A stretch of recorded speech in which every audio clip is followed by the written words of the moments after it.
The CBS Radio Mystery Theater presents...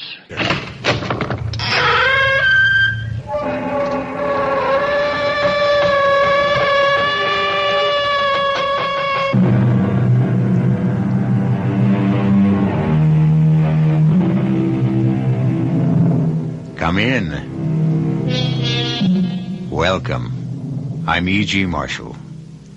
Most people look upon their own everyday lives as being routine, without much excitement. But that shouldn't stop anyone from having an active imagination. This is why we make our escape from the humdrum with stories of adventure, mystery, and murder. Another mental activity most people enjoy is fitting together the pieces of a puzzle. The stranger the shapes, the more challenging that puzzle becomes. Our present puzzle concerns a young man who is called upon to use all his wits in figuring out the whereabouts of a string of deadly pearls. Now, it's absolutely essential, Keith, that you understand the importance of this assignment. I believe I do, sir.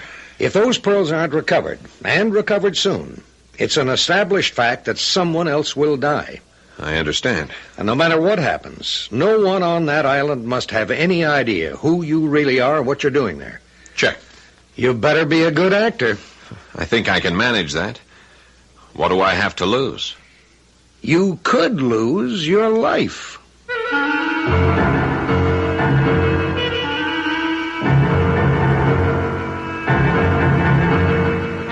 Our mystery drama, The Deadly Pearls, was written especially for the Mystery Theater by Elizabeth Pennell and stars Paul Hecht and Kate Reid. I'll be back shortly with Act One.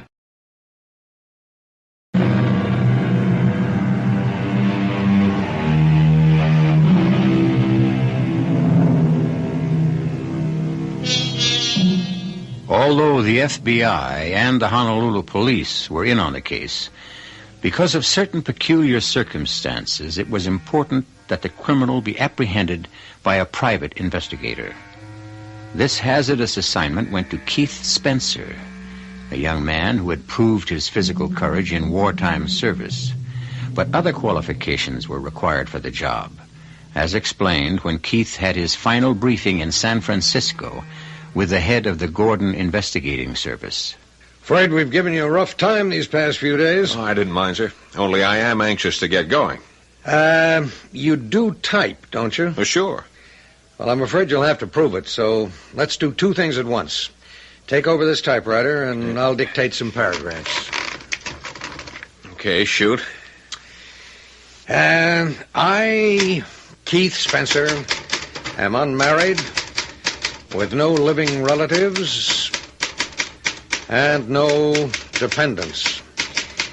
From this day forward, and until the completion of this assignment, I have assumed the identity of Robert Keith Ryder, and under no circumstances will I reveal my true identity.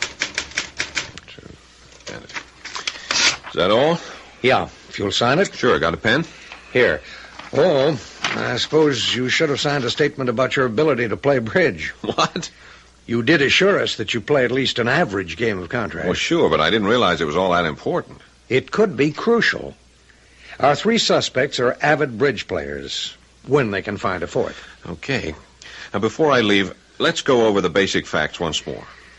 All right. The missing pearls were cultured. A single strand, about 24 inches long. So they'd hang down about 12 inches if someone was wearing them. They don't sound very spectacular. Yeah, but they are. Jonathan Kohlmeyer, who bought them, was a partner in a watch company which made radium dials. And somehow he managed to have the pearls treated with radium so they would glow in the dark. When he first thought up this scheme, did he have an ulterior motive? Who knows? It was what happened later that we care about. And you don't think he started out as a murderer? Well, that's beside the point. He became one, and when he found out how easy it was, he did it again, 3 times. Now, clue me in. Who did he bump off first? The first woman he gave the pearls to was said to be very frail.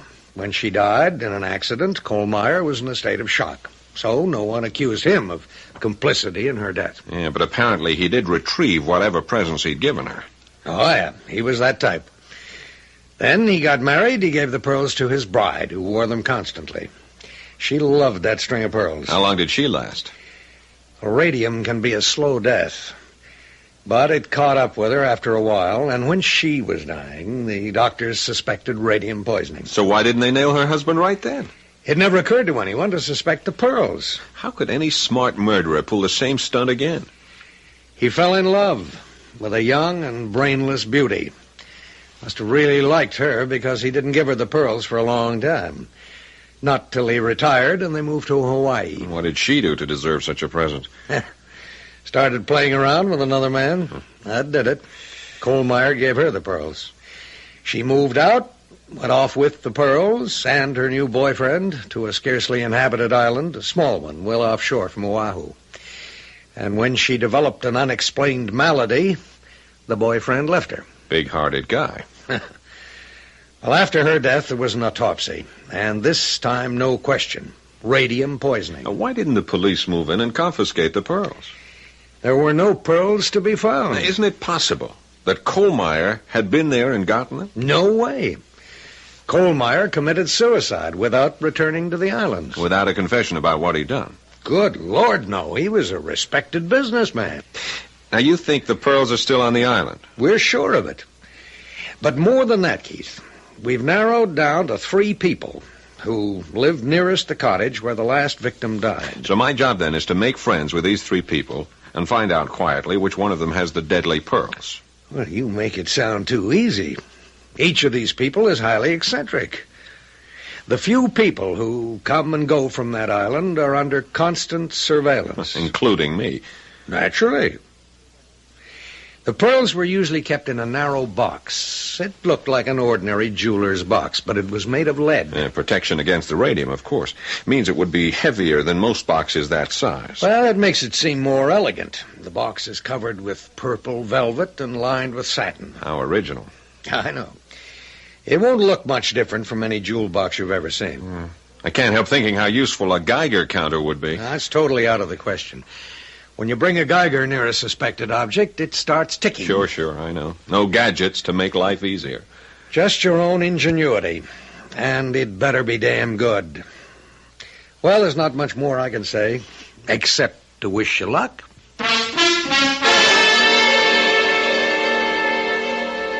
I did my homework, and the more I read about those 3 characters on the island, the more curious I was to meet them. The Honolulu police cleared me, and then I was completely on my own with a photograph of the cottage and a map that showed how to find it. I was given a putt-putt stocked with a supply of canned goods, stowed the typewriter and duffel bag, and at last I was off. It was a cloudless day, and I found the beaching cove on the island without any trouble. You couldn't see the cottage from the beach, but I knew how to follow directions. Lugging my big canvas bag, I headed up a steep and winding path.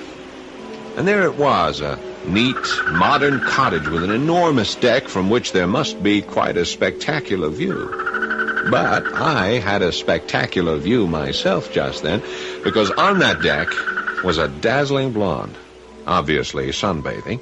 She sprang to her feet in all her glory, and I would have been speechless, except I knew I couldn't be. Who the hell are you? This is the Kohlmeyer cottage, isn't it? What business is that of yours? I'm the new tenant. This place is not for rent. No, that's right, not anymore. I've signed the papers. It's mine, for at least a year. Who are you? Oh, I'm sorry. How rude of me not to introduce myself. I'm Robert Keith, a writer in search of a quiet place to hang a typewriter. I don't believe you. The last thing we need around here is a writer. Lady, I am planning to live here. Not if I can help it. Okay. I've answered your questions. How about answering one for me? Who are you? None of your business. Since you claim the house is yours, let's see you open the door. That's just what I was about to do. I understand it takes 2 keys. And here they are. Both of them. Where'd you get those keys? Now, do you believe me? Big deal. You opened the door. And now I know who you are. You're a policeman. They sent you here to spy on us. Well, I'm not going to stand for it. When the supply boat comes around tomorrow, I'll send a message back to my lawyer. No penny anti-flunky is going to be spying on me. I assure you I'm not Don't going bother to... to unpack your things, Robert Keith, because tomorrow... Really, Miss... Mrs. Walsh. Mrs. Barbara Walsh. And you'll find that I have protection against people like you. The gorgeously suntanned Mrs. Walsh slipped her feet into sandals, picked up her beach towel from the deck, and started along the path which led from the north side of the cottage. You must understand that during our entire conversation, Barbara Walsh was completely in the buff. No bikini, nothing. Except around her neck and dangling in long loops over her well-formed body. Not pearls, but necklaces made of those decorative native seeds strung together. Ropes and ropes of them.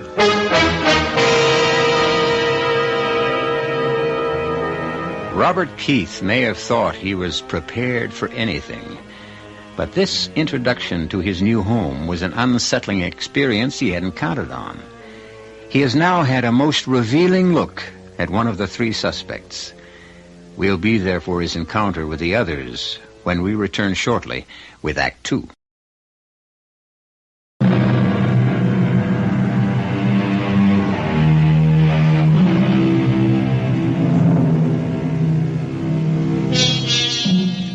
Robert Keith found the cottage very much to his liking. He had expected something rather dark and sinister, but one wall of the living room had a big picture window, and in the bedroom there was a slanting skylight directly over the bed. It was certainly no place to hide, and Keith realized that whatever he did could be watched at close range, if anyone cared about what he was doing. He spent the first evening getting settled, and after a late supper of canned goods, he turned in for the night. At about 3 o'clock in the morning, he was sleeping soundly when... What the devil? Hey, who's out there? Well, bless my soul. Hey, would you mind pointing that gun in another direction? Not until I find out what you're up to. Now, look, I was sound asleep. I'm living here. No one lives in this house. Put up your hands. Now, put down your gun, would you, sir? Sir, I'm a man of honor. Colonel George Madison's the name, Army retired. And no one sets foot on this island without reporting to me. Yeah, well, I was sorry. I didn't know that, Colonel. And if you'll come in, I'll show you my credentials. What the hell's that? Is there someone else out there? No. Wait a minute. I'll check you out later. Right now, I recommend you go back to bed. Oh. There's a wild boar under the deck, and I aim to get him.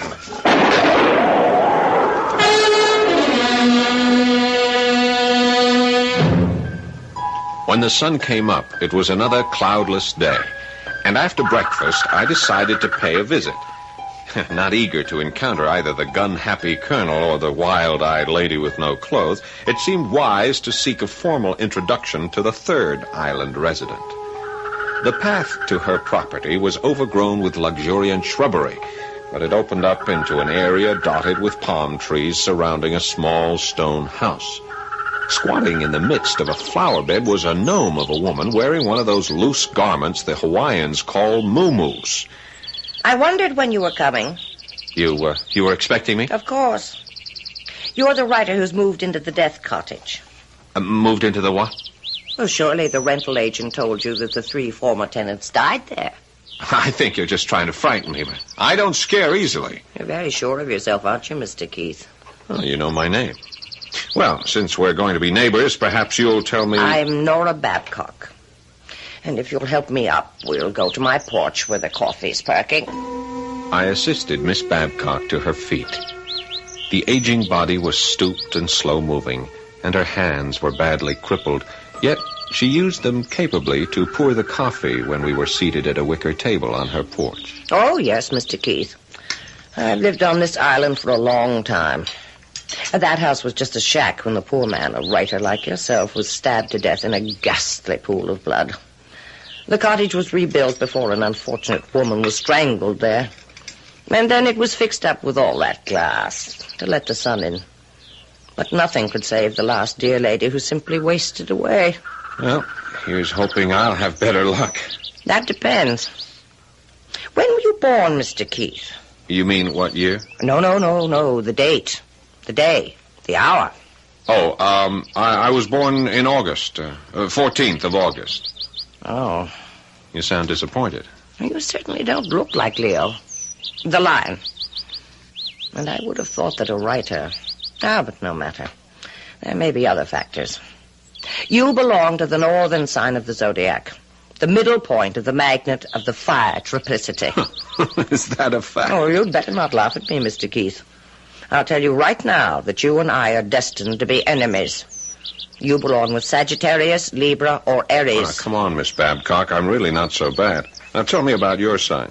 I'm Gemini, the positive people of the air triplicity. You mean air and fire don't mix? Dangerously, Mr. Keith, very dangerously. Your sign is governed by the sun, and your gems are carnelian and sardonyx. Well, I wouldn't know a sardonyx if I stumbled over one. My governing planet is Mercury. Emeralds, moonstones, and pearls are my sign. And I have a very special affinity for pearls. Mrs. Walsh had obviously passed along word of my arrival, which was why the colonel had come trying to flush me out, and the reason Miss Babcock knew my name and occupation. So, that afternoon, I became a spy, hidden in the underbrush with binoculars trained on the three of them walking along the beach. I was darn sure they were planning some strategy to get me evicted.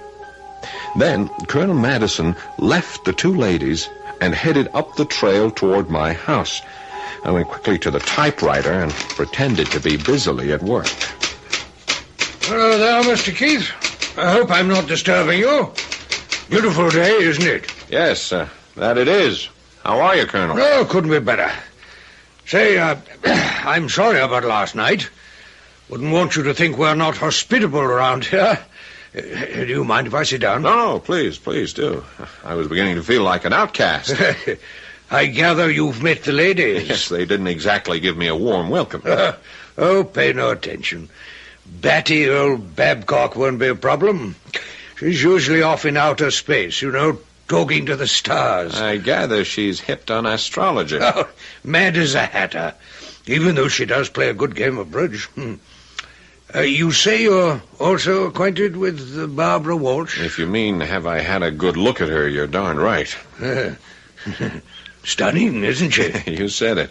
Well, look, tell me, Colonel, what's a woman like that doing all by herself way out here? Oh, but if this were a British colony, I'd say she's a remittance woman. She's being paid to stay away? Yeah, being paid very well. The big man in her life is a mafia type. They nabbed him. My guess is the family's afraid she'll talk unless she's kept well out of the way until he's released from jail. What's he in for? Oh, drug traffic, I think. I don't know. Dealing in stolen goods. Let's talk about you, Mr. Keith.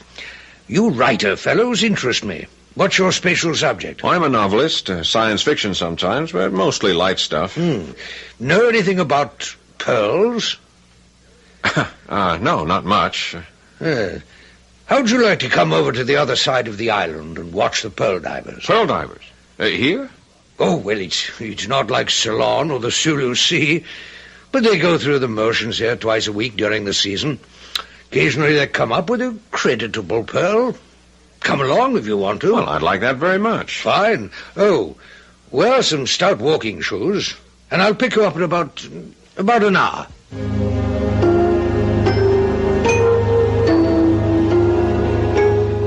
The colonel arrived in his old army uniform carrying a sturdy walking stick. We started off on a barely marked trail, and I marveled at the beauty of the place with its lush flowers and brightly colored birds. Not that way, Mr. Keith. We take a sharp turn over here. Go up the hill. Just a minute. This island must be more populated than I thought. I hear music. Oh, that's just Barbara Walsh with her radio going. She has it on all day long. That or her stereo. Come along. Get ready for a steep climb. The path went straight up, and I had to scramble to keep the colonel from getting too far ahead. But quite suddenly, all the lush greenery ended, and we came out on a rocky promontory overlooking the sea. We made it. That's quite a view. Hey. Now, you see those small boats way out there? Yeah? Those are the oyster fishermen. The flat-bottomed boats are dragging nets. Uh-huh. And from those kayak-looking things, you may be able to see the young men diving. Won't they come closer to shore? No, not much closer. It's too treacherous for the tides are running as high as they are today. Go on, out on that big rock so you can get a better look. Is it steady? Oh, like Gibraltar. Go on, Mr. Keith, out further. Don't be afraid. Watch your step, Mr. Keith. Hey! Oh, merciful heaven! Help me, Colonel! Help me! Hang on, Keith, hang on. I'm trying to get a foothold. Here. Grab my walking stick. I grabbed the stick because I had to, even though I knew it was the same stick that had been pushed into the middle of my back just a moment before.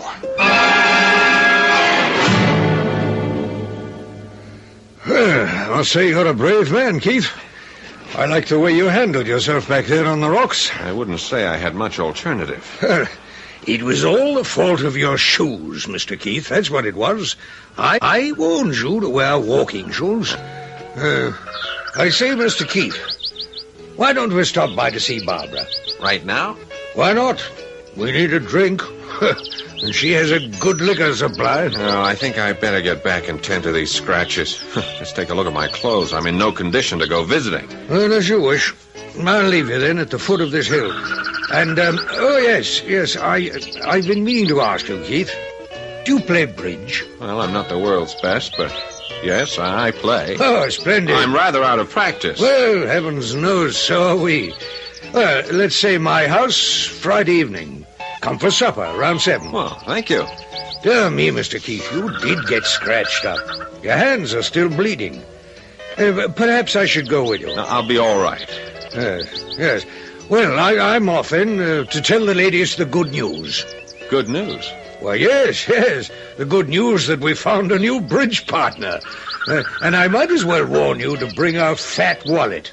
Our stakes are high.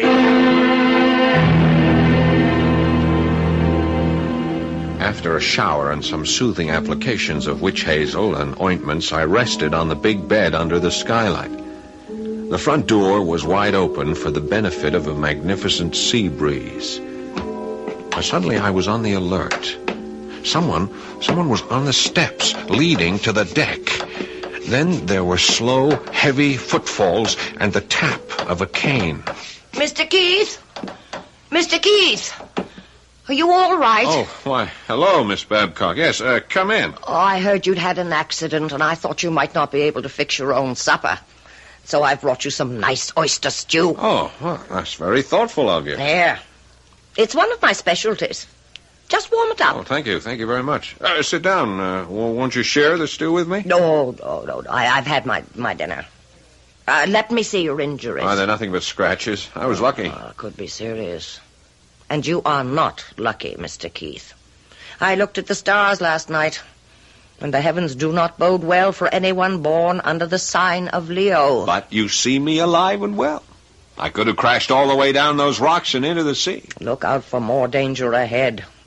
That was simply the first warning. Miss Babcock knew what she was talking about, and it had nothing to do with the stars. I heated the oyster stew, and it was delicious. In fact, the best I've ever tasted. But about an hour later, I began to feel drained of all energy. I thought it was just a reaction from a rather strenuous day and decided the best thing to do was go to bed and sleep it off. It was a tremendous effort to get undressed, but I managed to drag myself, partially clothed, onto the big bed.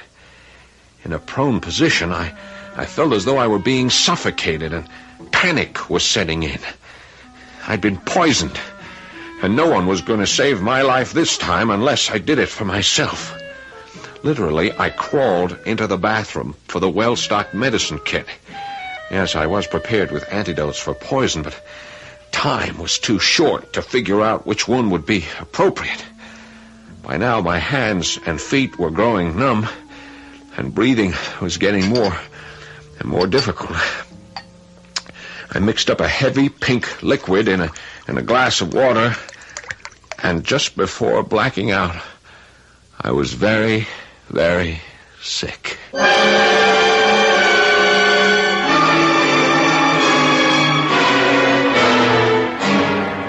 When I came to, I was lying on the bathroom floor, weak but grateful to find I was still alive.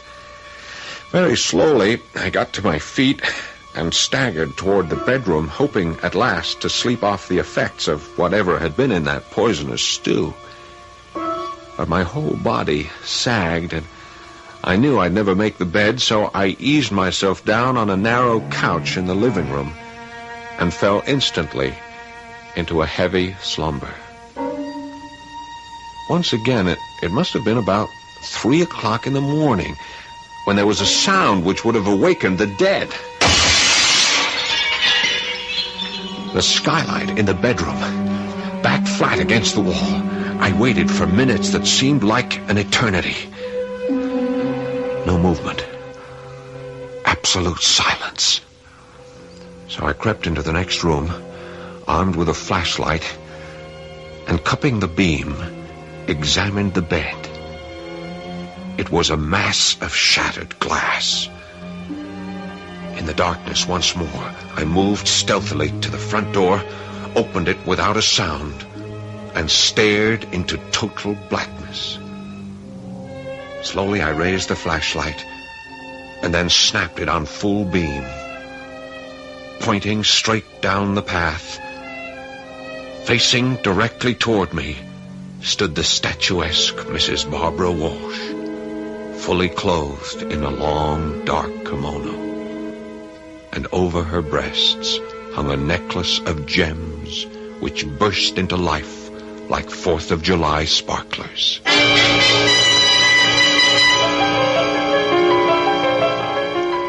I must warn you not to jump to conclusions. If you imagine that Mrs. Walsh was wearing the stolen pearls, think again. Diamonds are the jewels that glitter when exposed to light. A pearl is sometimes a gem of great value, but it is not a precious stone. And one can scarcely say that pearls sparkle, while radium, remember the dial on your watch or bedside clock? Radium glows in the dark. We'll be back shortly with Act 3.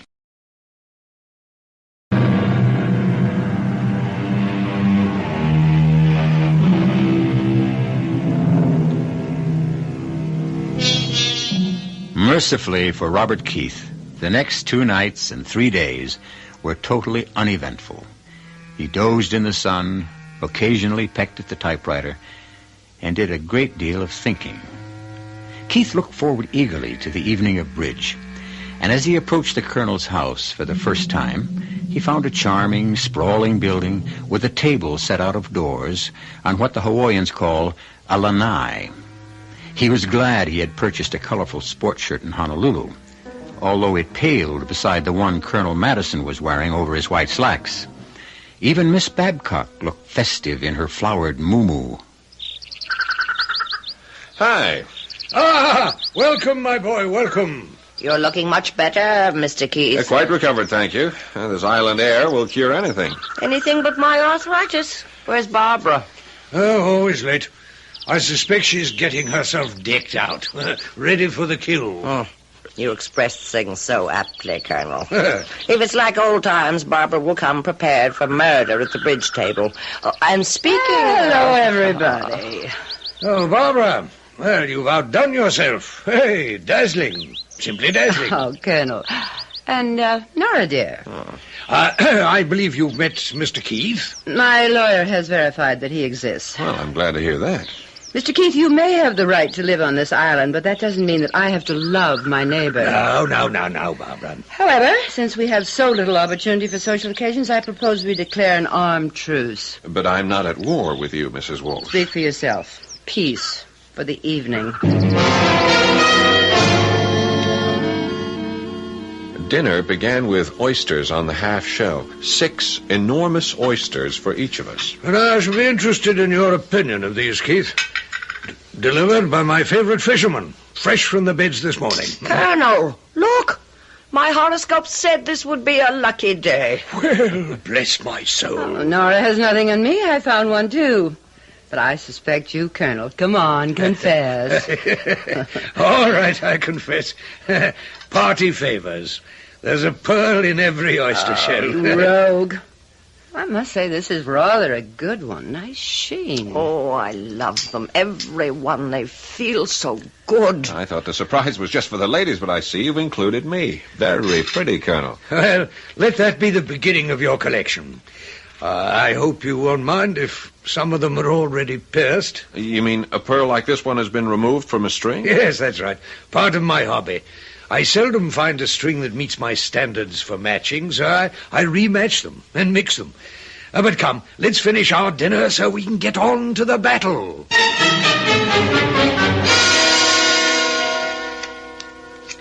Afraid I'll have to pass. I say 3 no trump.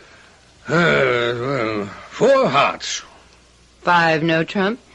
Barbara, do you have a ring on every finger? Only on 8. Oh, I wish I could wear them. But my poor crippled Oh, hands. shut up, Nora. You're just trying to distract me. I have a contract to make. It was a cutthroat game, no question about it. Only, strangely, we were quite evenly matched. We played 3 rubbers, so I had my chance with each one as a partner. By this time, we were on a first-name basis. Well, that's it. And as usual, top honors go to the ladies. In points, let's see. Barbara's first, then Nora, followed by Bob, and as is proper for a gracious host, I'm last. It'll take a minute to figure out who owes what here. I think the prize should go to Robert and me for that last small slam. I wouldn't have dreamed that a Leo and Gemini could work so well together. And tell me, Robert, never Bob. Isn't there some way you could find out the hour of your birth? What rubbish. Well, if it would please you, Miss Nora, I suppose I could write and ask my mother. Well, you do that. It's very important. Oh, Nora. Speaking of my mother, you've all given me a very good idea. Look, I'd like to send her a present. A present for your mother? You'll think I'm sentimental, but many years ago, my dad gave her a string of pearls as an anniversary present, and, well, they were her greatest treasure. Dad's been dead a long time now, and she was heartbroken when the pearls were stolen from her New York apartment. Oh, well, say no more. I'll fix you up. How much do you want to pay? Right, now, just a minute, Colonel. I'm afraid you deal in merchandise that's too rich for my blood. I'm talking about a simple string of cultured pearls. Couple of $100? Now you're on the right track. Ridiculous. Excuse me, everybody, but I'm very tired. Time to go home. Well, I'll be happy to escort the ladies. Don't bother with me. Perhaps you're not aware that I spend most of every night wandering around the island alone. Oh, go with them, Barbara. Well, you'll have to help me with the dishes. That does it. Walking with Nora Babcock was a tortuous business, and I had a feeling she was in pain every step of the way. And we lost sight of Barbara, although she had an unsettling trick of appearing on the path, sometimes in front of us, sometimes behind. When we reached the door of Nora's house... She's out there somewhere, and I don't want her to hear. If you'll come to my house tomorrow afternoon, I'd like to talk to you about those pearls for your mother. Fine. What time? Around 2 o'clock. Okay, be seeing you. Good night. And now you may have the pleasure of seeing me home. Oh, yeah, this is a pleasure and a surprise. You want to know what I have against you, don't you? I am curious. Well, come to my house for a nightcap, and I'll tell you.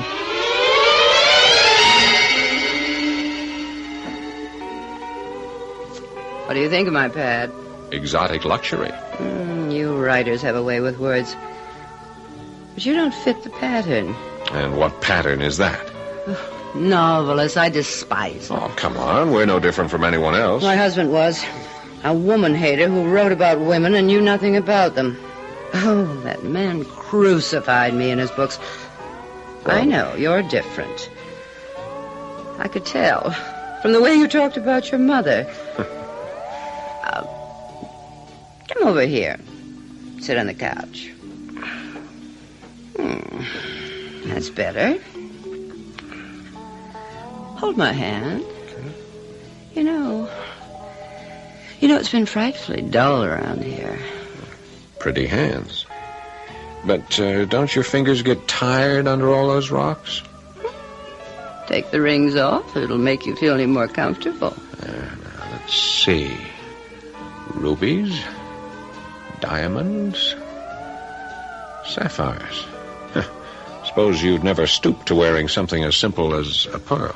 On the contrary, my most prized possession, I own a string of priceless pearls. Over there in that velvet box. May I see them? I don't put them on display for just anybody. If you're a good boy, I'll show them to you. Here, let me freshen your drink. You have some fascinating things in this room. That Buddha, for instance. It's carved from jade. And, are these the pearls? Put down that box. Oh, you said you'd show them to me. But it's locked, and I have to get the key. Oh, yes, Bob. I said I'd show you the pearls. If you're a good boy. And I will. Tomorrow morning. After you spent the night.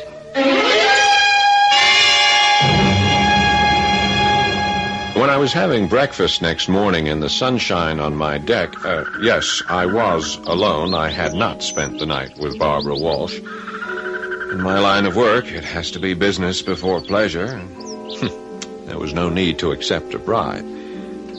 You see, when I picked up that purple velvet jewel box, it was light as a feather. But, as I was saying, while eating breakfast... Well, good morning. You're a late riser. Yeah, I went to a big party last night, Colonel. Come on, have a cup of coffee. I brought you something. Don't pay any attention to the looks of the box. The velvet's worn. It's been around for a while. It's what's inside that counts. I'd be glad to sell you the pearls. Open the box. Oh, they're beautiful. Well, these are not the ones we were talking about last night. I mean, this is a double strand. Obviously far more expensive. I know. They can be sold for several $1,000s someday. But my price to you still stands. Oh, no, Colonel. I just can't accept it. My good man, I'm offering you the kind of bargain that comes once in a lifetime. But it'll never do for my mother. Don't you have something else? Yes, of course I do. I thought I owed you a favor. Oh, you owe me nothing. Now, please, Colonel, if you'll let me go to your house, perhaps you could show me another string that would be... I'll show you nothing right now. Good morning, sir. The Colonel stopped off, and I knew I would have to change my approach if I wanted to look at his collection. Well, I'd think about that later, because my next appointment was with Nora Babcock. Come in, Robert. Didn't we have a good time last night? You can be my bridge partner anytime. That's very sweet. I meant to ask you, how did you like my oyster stew? Well, the taste was superb, but... didn't it help you to go to sleep? Look, I'll level with you, Miss B. You put something in that stew, didn't you? Oh, the usual dash of chili sauce and plenty of rich cream. No. I mean something bad. I don't understand. That stew made me deathly ill. Why, I wanted you to sleep well after your accident, so I did put in a drop or two of my sedative. The kind that helps me. From one of those bottles. Perhaps it shouldn't have been combined with the seafood. Yeah, perhaps. I thought you were trying to poison me. How could you have such thoughts about a poor old lady? I take them all back. Mm-hmm. When is your mother's birthday? It's in June. Like yours. Oh, I knew it. My pearls were a present, and nothing would please me more than giving them to a Gemini. Oh, that's very generous of you, but Please, get the pearls for me, Robert. On that cabinet over there. Okay. You'll find the box is rather heavy. You say these pearls were given to you? Yes. Yes. By the dear lady who lived in your cottage. I took care of her, poor thing. And before she died, she gave me her dearest treasure. Open the box and tell me what you think. I think they're perfect. Oh, you don't know the best part. These pearls have a magical quality. Just wait until you see what happens to them at night. Uh-huh. Pick them up, examine them. Yeah. I like the way they look against the satin. Oh, how I love them. Nora, just when do you wear these pearls? Oh, they're not for wearing. At least not for me. I like to fondle them. And before my hands got so bad, I used them the way the Greeks do. You know, worry beads. I've often taken them to bed with me. Nora, these hands of yours... Oh, it's not my hands. You see how hard it is for me to get around. Yes, I know. Have you been to a doctor? No use. I have my medicines, though they don't do much good. I know a fine doctor in Honolulu. I think he can help you. Will you let me take you to him? Oh, I couldn't let you do that, Robert. It's not in the stars. How many times have I told you? I've been warned never to trust a Leo. Look, Nora, for reasons I won't trouble you with, and that, of course, I wouldn't want the Colonel or Barbara to know, I'm not the person I've pretended to be. Would it make any difference to you if I told you I was actually born on January the 2nd? Why, all the difference in the world. I should have known. We were destined to be friends from the very beginning, Mr. Keith. Yes. Just Keith. That's my real first name. I'll go with you wherever you want me to go.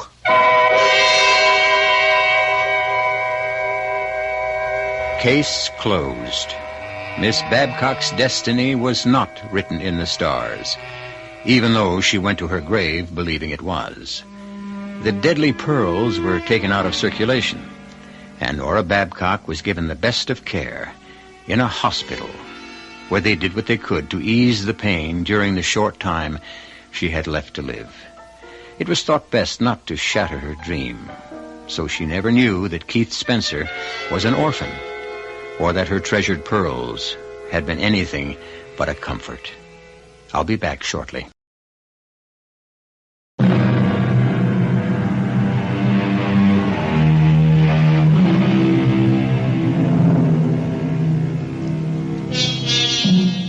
Keith Spencer found a good deal more on that island than the missing pearls. He stepped into the lives of 3 people whose philosophies did not agree with his, yet with each he had at least one point of mutual understanding. Our mystery was solved with the apprehension of a victim rather than a culprit. Our cast included Kate Reid, Paul Hecht, Grace Matthews, and Kurt Benson. The entire production was under the direction of Himan Brown. Now, a preview of our next tale. I'll tell you why I called you, Sam. Your favorite parolee, Steve Janos, was just in. Yeah. I know what a big football fan you are. Me, it's the ponies. What's on my mind? Well, I don't know. The Cleveland police just sent me down a picture of that wife of his, and... Huh? No. She's not marked up in what I'm looking at. Sensational-looking doll. Too good to just pass up. What I want to know is, how are you coming on that trace you've had out on her? Yeah. Well, the moment anything turns up, you get on the pipe. Even tonight, I'll be here late. I wouldn't want to know that your boy and this girl were in the same town. That could be begging for trouble. This is E.G. Marshall inviting you to return to our Mystery Theater for another adventure in the macabre. Until next time, pleasant dreams.